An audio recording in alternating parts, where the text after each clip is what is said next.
자, 우리 네 번째 금융상품에 대해서 알아보도록 하겠습니다. 자, 우리 금융상품의 대분류에서 여러분들 입출금이 자유로운 상품, 시장성 상품, 그리고 실적 배당형 상품 이렇게 세 가지로 구분했는데요.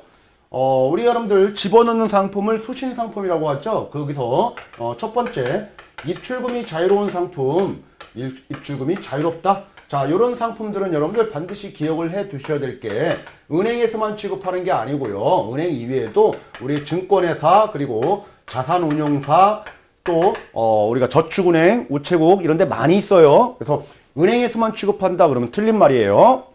자, 그리고 이 증권회사에서 취급하는 대표적인 입출금이 자유로운 상품이 CMA라는 게 있고 자산운용사 같은 경우에는 MMF라는 게 있는데 이게 여러분들 입출금도 자유롭고 여러 가지 결제 기능도 결합되어 있는 상품이다 보니까 은행에서 일반적인 예금들하고의 경쟁력이 훨씬 더 뛰어날 수가 있겠죠. 그래서 은행에서 새롭게 만든 상품이 있어요. 이게 바로 MMDA라는 상품이에요.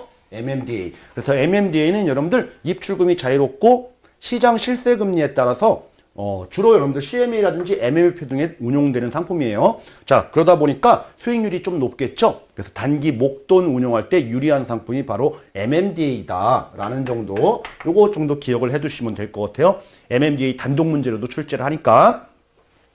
자, 다음 여러분들 우리 수시 입출식 금융상품에 비교해가지고 요 CMA와 MMF와 MMDA 요거 세 개를 이제 비교했는데 요 CMA 같은 경우는 여러분들 우리 증권회사에서도 CMA가 나오고요. 그리고 종금사라는 데서도 우리가 CMA가 이렇게 나오고 있어요.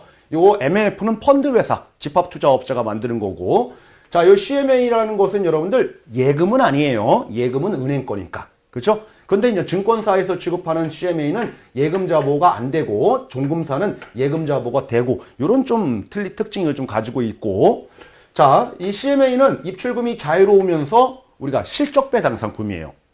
그래서 예금자 보호가 안 되는 게 대원칙인데 종금사만 예외적으로 해준다는 거고요. 그리고 입출금도 자유롭고 뭐 카드 결제라든지 아니면 월급 통장이라든지 이런 자금 결제라든지 수시 입출식 이게 이제 결합된 복합 금융 서비스 상품이다. 뭐 이렇게 얘기를 하죠.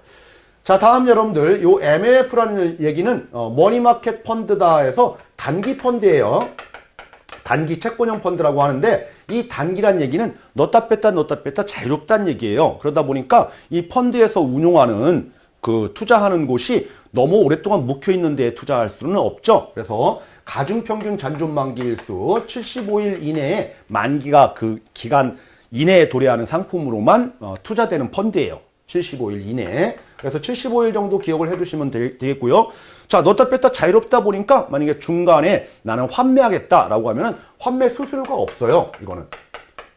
수수료가 없는 이런 특징을 가지고 있는 게 바로 MMF다라는 거죠. 자, 이렇게 우리 경쟁사에서 하다 보니까 은행에서 이런 데에 운용할 수 있는 새로운 상품 MMDA를 출시했다라고 보시면 되겠죠. 자, 요 MMF도 여러분들 펀드다 보니까 예금자 보호가 안 돼요. 그렇지만은 은행 상품이다 보니까 요 MMDA는 예금자 보호가 되는 특징을 가지고 있다. 이렇게 정리를 해 두시면 되겠네요. 자, 다음으로 여러분들 우리 실적 배당 상품과 관련된 부분들 좀 볼게요. 입출금이 자유로운 상품 봤고요. 그리고 그 위로 올라가셔가지고 다시 시장성 상품의 대표적인 게 여러분들 CDRP 표지엄 등이 있다. 뭐 요 정도만 기억을 해두시면 되고요. 자, 실적 배당 상품. 중요하죠. 자, 실적 배당 상품은 크게 보면 여러분들 우리 신탁이라는 게 있어요. 요 신탁이라고 하는 것은 돈을 맡기는 거죠. 맡긴다라고 해서 금전신탁 이렇게 얘기하고 이 금전신탁은 여러분들 금전신탁은 어디 콕 집어서 투자 좀 해주세요 라고 하면 우리는 특정 금전신탁이다 이렇게 얘기를 하는 거예요. 아니면은 네가 알아서 운용 좀 해줘 라고 하면은 불특정 금전신탁이다 이렇게 구분을 합니다. 자, 어쨌든 간에 신탁인 거죠. 이거 이외에도 재산을 맡겼다라고 하면은 우리는 재산신탁 이렇게 얘기합니다. 자, 돈을 맡기면은 여러분들 그 수탁받은 금융기관이 자기 돈이 아닌 거죠. 그래서 반드시 그 신탁업자는 반드시 분리해가지고 자기 돈하고 분리해서 별도로 관리를 해줘야 돼요. 이게 이제 분리의 원칙이라고 하는 건데 이게 상당히 좀 중요한 내용입니다. 자, 실적 배당 상품 좀 봤고요. 그리고 여러분들 단기 실적 배당 상품 좀 전에 봤듯이 CMA라든지 MMF와 관련된 부분들은 단기 실적 배당 상품이에요. 그래서 장기 그럼 틀린 말입니다. 자, 그리고 보험 중에는 여러분들 우리가 변액보험이라는 게 있고요. 그리고 금융투자업자들이 취급하는 그런 업무 중에서 집합투자업이라는 게 있죠. 즉 영어로 하면 펀드. 이 펀드도 우리 실적 배당 상품이다. 변액보험도 펀드인 거예요. 자, 펀드. 자, 그거 이외에 여러분들 부동산 투자 신탁 이런 것도 있어요. 부동산 투자 신탁. 리츠라고 합니다. 우리 리츠. 자, 부동산 투자 신탁이라고 하는 것은 여러분들 고객으로부터 돈을 받았는데 이거를 부동산에만 투자를 전문적으로 하는 그런 전문적인 부동산 투자 회사가 있어요. 이게 바로 부동산 투자 회사에서 돈을 받는 거. 이게 바로 부동산 투자 신탁이다. 리츠다. 이렇게 얘기한다는 얘기입니다. 자, 그러면은 실적 배당 상품의 종류를 크게 봤더니 여러분들 신탁 그리고 뭐 펀드 이것도 다 펀드죠. 그리고 부동산 투자 신탁 다 신탁하고 펀드 이런 종류가 바로 실적 배당 상품이다라는 겁니다. 자, 그러면은 요 펀드 일반적인 펀드에 대해서 알아보면은 이 펀드의 형태는 여러분들 집합 투자의 형태는 자, 투자를 하는데 우리가 금융투자회사, 즉 펀드회사가 다른 신탁업자하고 계약을 체결해가지고 신탁계약을 맺어놓는 거예요. 그래서 고객의 돈이 들어오면은 그 돈이 신탁업자한테 넘어가서 그쪽에서 운영되는 거. 이런 형태를 우리는 투자 신탁이다 이렇게 얘기를 하고 자, 이때 우리가 투자하는 사람들한테 발행하는 것을 우리는 수익증권을 발행한다 이렇게 얘기하면 되는 거예요.